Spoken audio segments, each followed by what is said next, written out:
দেখো আমাদের বলদ হলু, দেখো আমের আটিটাকে কি ভাবছে জানি না।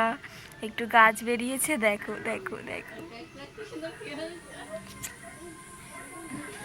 সাইকেলের ওই পাশে কাছে গেলে যদি আবার না খেলে, তাই কাছেও যেতে পারছি না। দেখো দেখো, আমি তো ভাবছিলাম ইঁদুর ধরেছে একটা, এখন দেখি আমের আটি নিয়ে খেলা করছে ও। দেখো